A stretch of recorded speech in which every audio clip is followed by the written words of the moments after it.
It has been said there is someone for everyone, but when these two people do meet, sometimes the contact can be much more than expected. Chance Encounter by A. Bertram Chandler. Read by Karl Wallace. We paid off and far away, having brought the old Epsilon Pavonis all the way across the galaxy to hand over to our new owners, Rim Runners Incorporated. The Commissioner's branch manager booked us in at the Rimrock House, one of the better hotels in faraway city. All we had to do was to wait for the arrival of the Delta Bootes, in which vessel would be shipped back to Earth. The services to and from the Rimworlds are far from frequent. None of the big passenger liners ever call there. They are not planets one would ever recommend for a vacation. As that dreariness, the ever-present sense that one is hanging by one's eyebrows over the very edge of the ultimate cold and dark. The cities on none of the rim planets were cities. Real cities, but only overgrown, and not so very overgrown at that, provincial towns. The people are a subdued mob, but take their pleasures sadly and their sorrows even more sadly. Someone once said the average rimworld city is like a graveyard with lights. Wasn't so far wrong.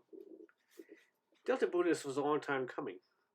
She was delayed on Waverly by a strike, and then she had to put in at Nova Caledon for repairs to her mansion drive unit. Some of us didn't worry over much. After all, we were being paid, and well paid, for doing nothing. And the branch manager was footing our weekly bar bills without a murmur. Some of us worried a lot, even so. In the main, with one exception, it was the married men who were doing the worrying. One exception was Peter Morris, our PRO, psionic radio operator to you, a bright young man from the Rhine Institute, our tame telepath. Yet he was single, so far as I knew, had no girl waiting for him on any of the colonized worlds on Earth. But if there had been a first prize for misery, he would have won it. I liked Peter. To the run out, we had formed a friendship that was rather unusual between a telepath and a normal human being. Or as the average graduate of the Institute would put it, between a normal human being and a psionic deficient. I liked Peter, I suppose, because he was so obviously the old man out.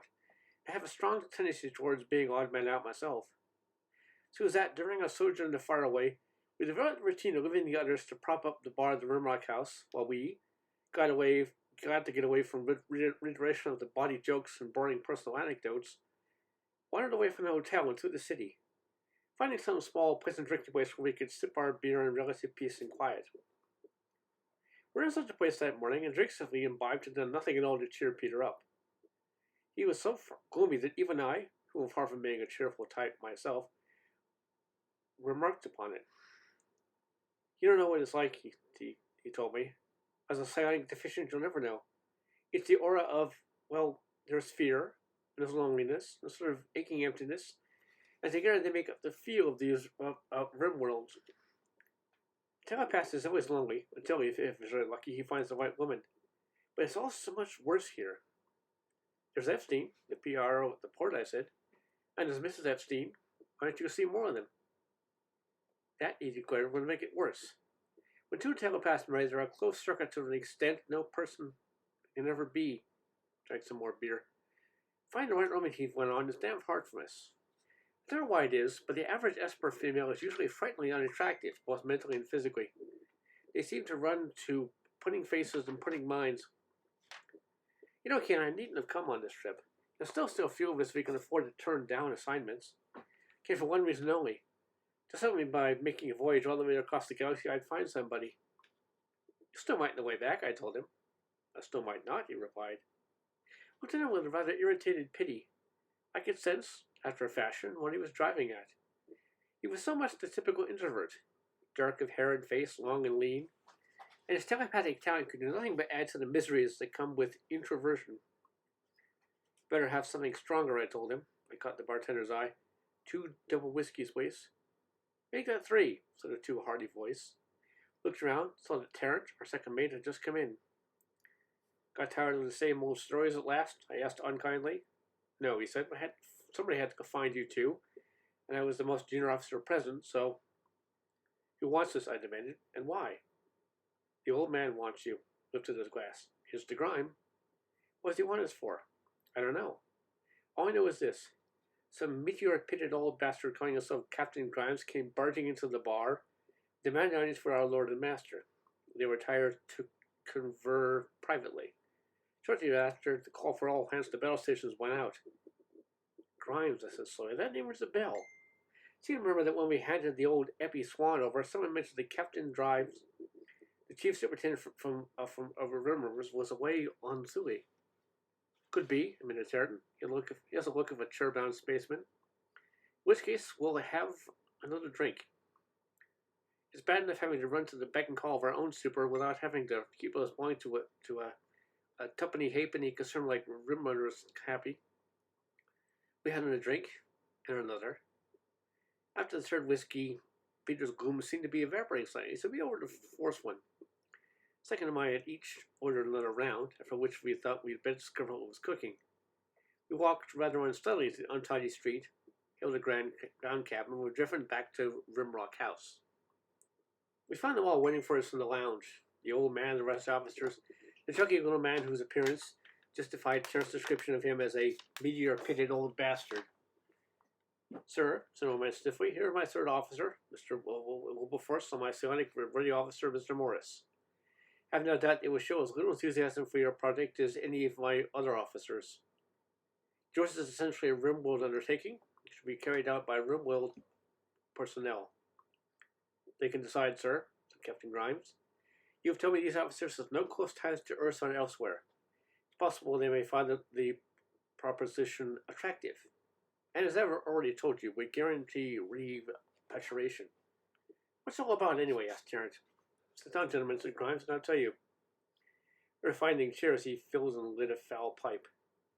I'll have to recapitulate for your benefit. Hope the rest of you don't object. Well, as you are now not aware, we the Rimworlds consider ourselves the orphans of the galaxy. You know why these planets were colonized in the first place. The central government in those days feared an alien invasion scooping in from outside the galaxy. The general idea was to set up a huge ring of garrison planets, a fortified perimeter. That idea has died over the years, and as a result, only a very small arc of the rim has been explored even. We the Rimworlds wish to survive as a separate independent agency. Starved as we are of trade and shipping, we have little chance of surviving at all. So we decided we take our own steps in our own way to achieve this end. You've heard, of course, of the odd bits of wreckage that come drifting in from time to time from somewhere. It was such flotsam that first gave the central government the idea there might be an invasion from some other galaxy. And we don't think these odd bits and pieces ever did come outside. We think there are inhabited planets all around the rim, and that advantage trade would be possible with them. For years I've been trying to persuade the brass hats of the service service to carry out the systematic exploration, but the answer is always the same. They haven't the ships, or they haven't the men, or they haven't the money. So at last we decided to carry out our own exploration. The old ship, Epsilon Pavonis, is being fitted for the job. She's being renamed, by the way, Faraway Quest. And what, asked Tarrant, has this to do with us? Captain Grimes hesitated, seemed almost embarrassed. Frankly, he said, the problem is this. We don't seem to breed spacemen, real spacemen, on the Rimworlds. Puddle jumpers, that's all they are. They'll venture as far as Ultimu, or Thule, or the Shakespearean sector, but the archers aren't keen to ferry any further afield. There's too much fear in these worlds, said Pete Morris suddenly. That's the trouble. Fear of the cold and the dark and the emptiness. Grimes looked at him. Of course, he said. You're a telepath. Yes, I'm a telepath. You don't need to be any kind of expert to sense the fear. All right, Dad, said Grimes. My own buddies are just plain scared to venture so much as a single light year beyond the trade routes. But I've got a master for a faraway quest, myself. I'm a purser, and chief and second mansion drive engineers, and one rocket engineer. I have a chief engineer and a surgeon come biochemist and an electronic radio officer. All of us are from the center. None of us is born out here in the rim. But this is a survey job, and I shall need a well-manned ship. I can promise any of you who volunteer double your current rates of pay. I can promise you repatriation when the job is over to any part of the galaxy. Most of us, said our captain, have homes and families waiting for us. We've been out for too long now. You sure there are uninhabited worlds out along the rim? Asked Peter. What if they're people? Purple octopi, for all I know, replied Grimes. There's a chance. There might be humanoid, or even human. Yes, there's a chance. Given near infinitude of habitable worlds and infinitude of time for evolution to take its course, then anything is possible. The purple octopi are more probable, I said. Perhaps, almost whispered Peter. Perhaps. But I have very limited uh, premonitory powers. I have a definite feeling that... The what? I asked.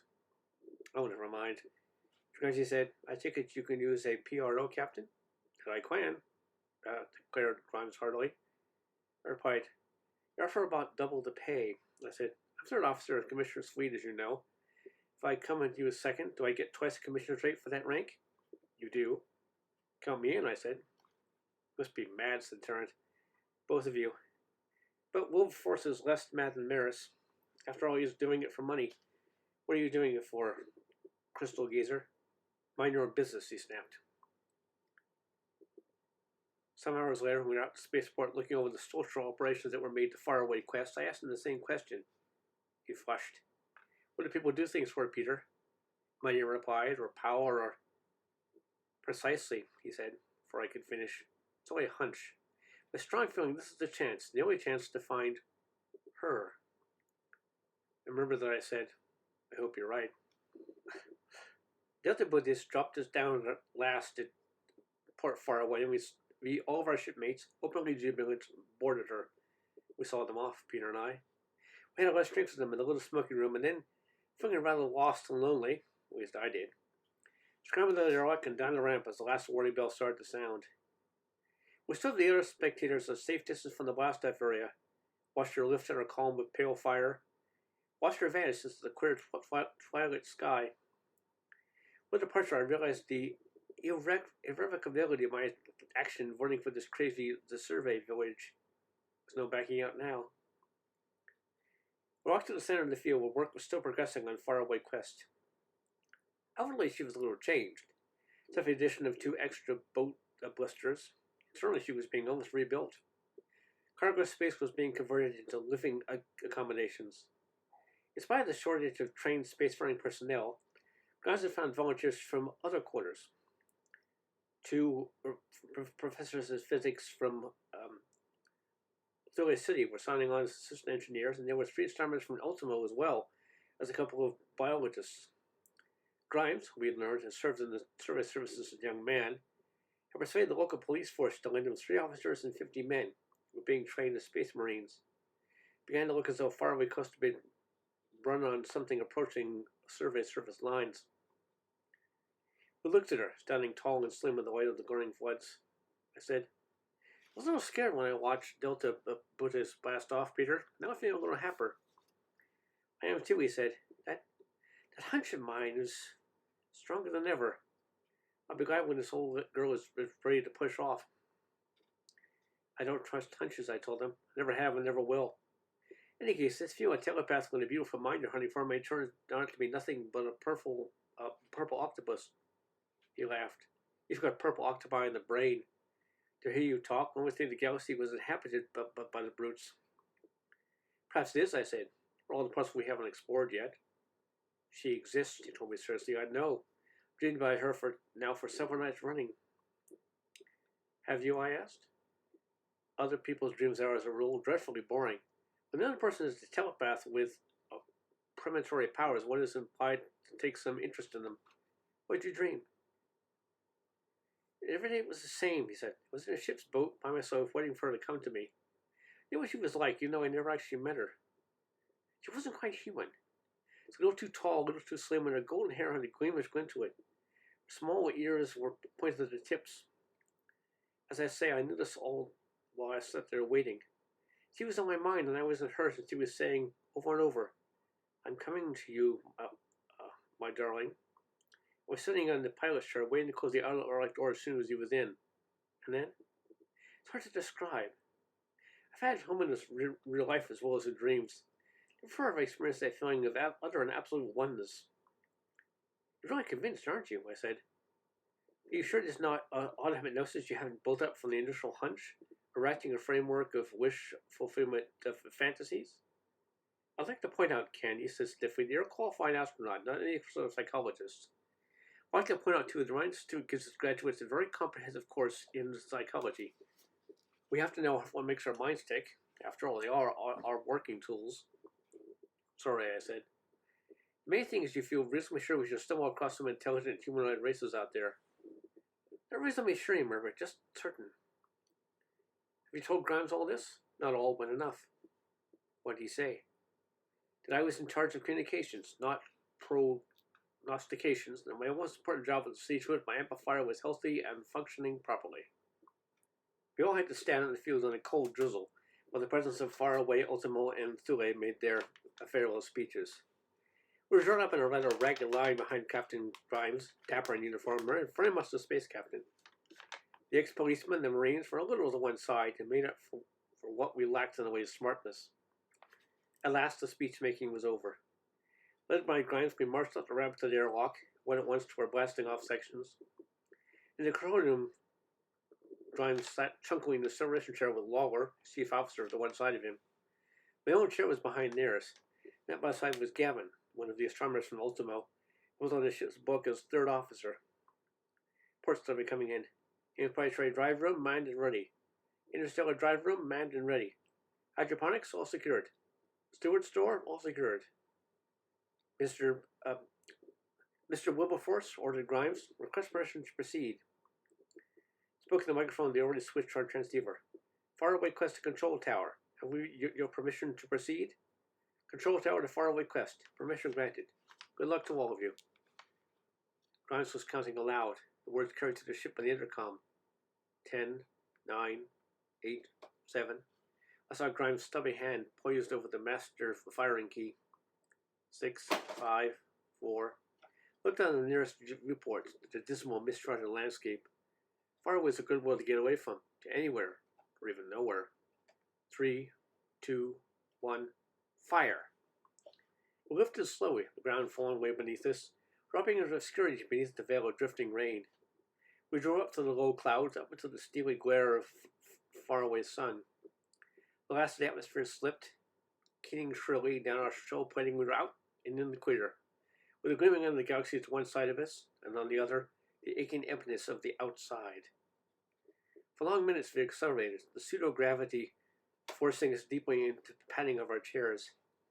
At last Grimes cut the drive, and almost immediately the thunder of the rockets was replaced by the high, thin whine of the ever-processing gyroscopes of the mansion unit. The galactic land twisted itself into an impossible convolution. The emptiness outside still looked the same. The emptiness was with us all through the voyage. Star after star we circled. Some had planetary families, some had none. First we made landings in all likely-looking worlds. Then after a long succession of planets that boasted nothing higher in the evolutionary scale than equivalent to the giant reptiles of Earth's past, we contented ourselves by making orbital surveys only. Peter succeeded in talking Grimes into trusting him with the task of deciding whether or not any planet possessed intelligent life. And of course, cities and the like could be spotted from space. So we drove on and on, settling out to a regular routine of interstellar drive, interplanetary drive, closed orbit. Everybody was becoming short-tempered. Grimes was almost ready to admit the odd bits of phosphorus falling down into the rim was supposed to come from outside and not from somewhere else along the rim. Had our purpose been our exploration as a prelude to colonization, we should have been a lot more useful. But the Rimworlds had barely enough population to maintain their own economies. Only Peter Morris maintained a certain calm cheerfulness. His face and sense were strong. He told me so more than once. I wanted to believe him, but couldn't. The one morning watch I was showing Liddell, one of the astronomers, how to play three-dimensional knots and crosses in the Tri-D chart. He was catching on well, and I was finding it increasingly hard to beat him, when suddenly the buzzer of the intercom sounded. I answered it. It was Peter, speaking from his psionic communications room. Ken, he almost shouted, life, intelligent life. Where? I demanded. I don't know. I'm trying to get rough bearing. It's in towards the lens from us, that much I can tell you, but the bearing doesn't seem to be changing. No parallax? Asked Bill. Could it be, do you think, a ship? It just could be, I said thoughtfully. Ken, I think it's a ship, said Peter's voice. I think that they, like ourselves, have sonic radio. Robert is vaguely aware of it, but he's not sure it's... No, it's not he, it's a woman, I'm certain of that. But it's a ship, all right. Roughly parallel course, but converging. Better tell Grimy, I suggested. hastily clearing the Nostrand Crosses lattice from the Tri-D chart. To Liddell, I said, afraid Peter's imagining things. Not about the ship. She's probably a stray survey vessel, but about the female operator. Once out of Great Frustrera, we used to carry them. But the average woman telepath is so intelligent, they're all emptied out as soon as there are enough men for the job. Could be an alien ship, said Liddell. Could be, but it's not, I said. Unless, of course, it becomes to one of the alien races to which we've already made contact. It could be a Shara vessel. That would account for Peter's female telepath. The social insects, and all the work is done by the females. Captain Grimes came into the control room. He seemed almost happy. Contest at last, he said. Suppose they are aliens, the astronomer. Suppose they open fire on us. What then? By the time people get around to pulling in a stellar ship, said Grimes, they've lost the habit of wanting to fight strangers. Sometimes, I said. Switch on the matter proximity indicator, he said. I did so. Peered into the globe that was its screen. There's something, I said. Red 085 ZD093. A little stern, muttered the old man. Range? I manipulated the controls carefully. 20,000 in closing. Relative bearing not altering. Liddell, said the captain, you're an astronomer, a mathematician. What are the odds against this? With all the immensity of space around us, we have two ships approaching on collision orbits. The other ship is using a similar drive to ours. You must be. If our rate of temporal position were more than 1 microsecond different from ours, you would not be registering on our screens, and there would be no risk of collusion. What are the odds? Astronomical, replied Liddell dryly, but I'll tell you this, although you must by this time have come to the same conclusion. There's a law of nature you'll not find in any of the books, but this is valid just the same. If a coincidence has happened, it will. I'll buy that, said Grimes. Pete's voice came from the squawk box. I've established contact. She's an alien ship, all right. She belongs to some people called the Lawani. She's a trading vessel, analogous to one of our beta-class ships. Her captain wishes to know if he may close us to make contact. Tell them yes, someone shouted Grimes. Mr. Willoughby, sound the general alarm. We're all hands at stations. Damn it, this is just what we were hunting for. Neighbors along the rim. I sounded the alarm. The ship hummed like a disturbed beehive as one, and all hastened to their stations. Reports began coming in. Rocket drive manned and ready. Electronic radio office manned and ready. Surgeon and biochemist standing by for further instructions. The chief and third officers, together with the other astronomer, pulled themselves into the already crowded control room.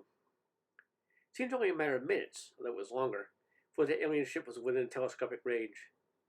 Just a little silvery dot of light she was at first, hard to pick out against the gleaming, convoluted distortion of the galactic lens. And then, slowly, she took shape. It was little about her appearance that was unusual. Any spaceship designed for landing and blasting off through an atmosphere must, of necessity, look very much like any other spaceship. Meanwhile, our electronic and psionic radio departments were working together. I still don't know how Peter Morrison's opposite number of the alien ship managed to sort out details of frequency and all the rest of it, but they did. It may be, of course, that mathematics is the universal language. Even so, it must have been quite a job for the two telepaths to transmit and receive the electronic technicalities. They came into the control room then, Pete Morrison Sparks. Sparks busied himself with a big intership transceiver, twisting dials and muttering. Peter whispered occasional instructions. The screen came to life. Showed the interior of the control room very much like our own. Showed a group of people very like ourselves. They were in the main slimmer, and their features more delicate, and their ears had pointed tips, but they were human rather than merely humanoid. One of them, his black-clad shoulders were heavily encrusted with gold, said something in a pleasant tenor voice. The girl standing beside him seemed to be repeating what he was saying. Her lips moved, but no sound came from them. Captain Sonora says, "Welcome to the Dane world," said Peter. Tell him, "Thank you," said Grimes. I saw the girl in the alien ship speak to the captain. She must, I thought, be the PRO.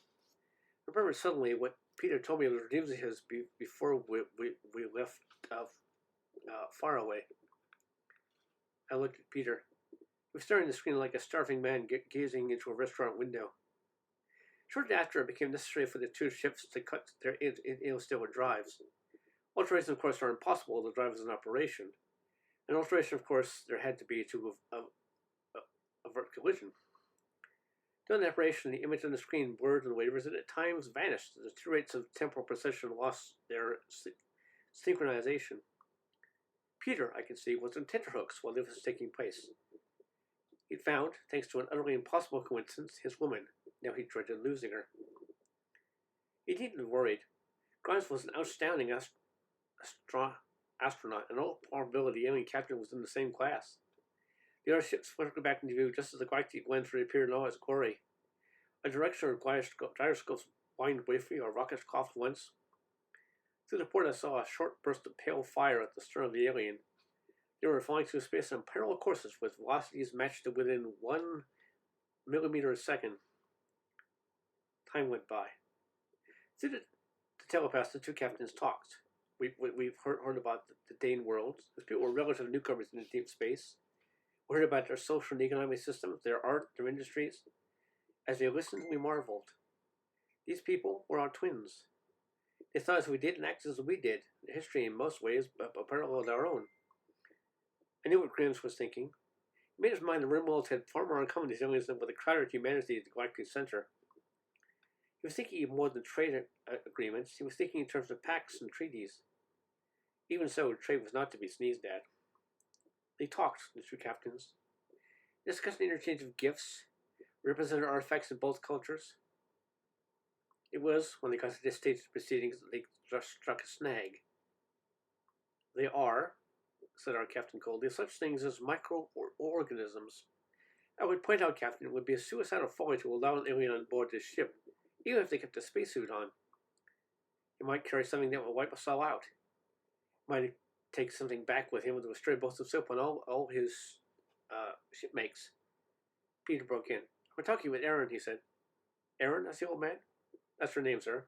She's the alien PRO.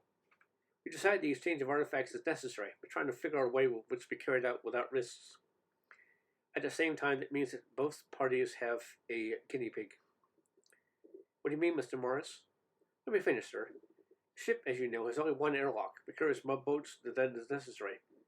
Lystra, ship out there, has a normal complement of boats for a Velserver class, but it's no less than 4 L-locks, 2 of which are rarely used. This is the way we've worked it out. One of our boats and one of Lystra's airlocks can be used as isolation hospitals. I can handle a boat, sir, as you know. Compulsory for every non-executive officer in the commission service to hold a lifeboatman's certificate. The idea is this. Take the boat out to midway between the shoe ships, carrying with me such goods as we are giving the aliens. Erin comes out in her spacesuit, bringing with her what the aliens are giving us. Then she returns to her ship, and I bring the boat back to the ship. She will remain in the airlock, as I shall remain in the boat, until such time as it is ruled out that there is no danger of infection. I looked at the screen. I saw that the slim blonde girl was talking earnestly to her captain. I saw all the officers joining in the discussion. I looked back from the screen to Captain Grimes. His dark, mottled face was heavy with misgivings. I heard him say, "This could be suicide, Mr. Morris." It could be, sir, but so could coming out on an exhibition like this. You know as well as I do that very few alien microorganisms have been found that are dangerous to man. All it means essentially is that Aaron and I will have to do our jobs in rather uncomfortable conditions from now on. But why you and why Aaron? Because we're the telepaths. Suppose, for example, you sent a tube of depilatory cream among the other goods to be exchanged. Aaron's people might think it's toothpaste or mustard or anything, all what it is. We're together in the boat, we can explain things, talk things over. We'll get more ground covered in half an hour together than we could in half a week, talking ship to ship. Got it all worked out, haven't you? Grumbled Grimes. Job of this sort is foolish to discourage an enthusiastic volunteer. Well, I suppose the rest of you had better start collecting artifacts. Books and tools and instruments, samples of our food and drink. You mean it's all right, sir? Asked Peter, his face suddenly radiant. Mr. Morris, this is a commercial vessel. I never allow any officers to take such a risk. If you like, you can tell the girl I take a dim view of a captain for allowing her to take the risk. She should think of it that way, doesn't she? Then she should. Can I get ready, sir? You can. Don't forget to brush your hair and wash behind the ears. After all, you have acting, temporary, and ambassadorial service status. Thank you, sir. Peter vanished from the room as though he'd added teleportation to his other talents. Grimes sighed and looked at the screen, looking at the radiant girl who was obviously thinking her captain.